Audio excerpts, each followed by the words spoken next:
Hello, I am Angela B. Chrysler, and we'll be reading an excerpt from the Lupine's Call by author and copyright holder Timothy Bateson, who has given authorization for this reading. And I came home for a quick shower after my workout. Do you have any idea what I found buried at the back of the stack of towels? This! Nazirul brandished my last bottle of whiskey, half empty from the shots I'd downed earlier, then slammed it against the kitchen counter. The bottle hit hard enough. I was afraid that it might crack or worse, shatter. I, I didn't even think. I still had that bottle. We dumped the last of them weeks ago. My hands shook as I imagined what might have happened to the bottle. I crossed the kitchen and wrapped my arms around the woman I'd shared my apartment for more than 2 years. We'd argued about a great many things, but my drinking habit always brought out the worst in both of us. Most days she was my Nubian princess, but finding that whiskey bottle had turned her into a full-on African warrior goddess. I made the mistake of stepping closer, my arms wrapping around her, and tried to pull her into a kiss. Before now, kisses had calmed her temper, but on this occasion, one of my hands turned traitor and reached for the bottle.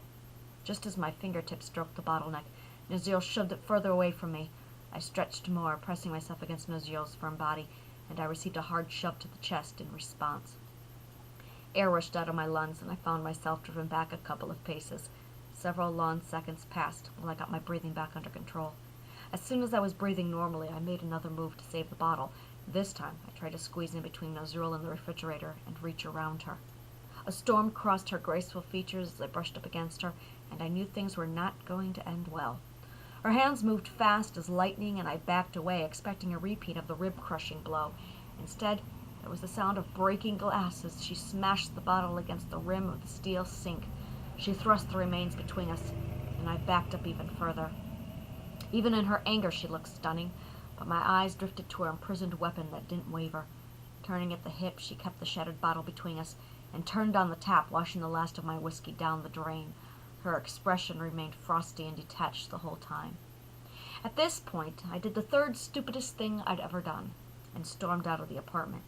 The door slammed so hard it rattled the frame. I shoved my hands into my pockets and checked for my cards, and was grateful that I had everything. It would have been embarrassing having to return home for them. After withdrawing a stack of cash from the ATM on the corner of 15th Ave, I waved at a passing cab and climbed into the back seat. As the door clicked closed, I instructed the driver to head for U District and settled back for the ride. The argument with Nazirul kept running through my head, making me angrier by the minute.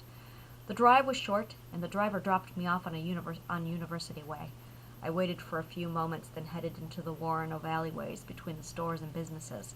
After a while, I ducked through the doorway of an unassuming bar.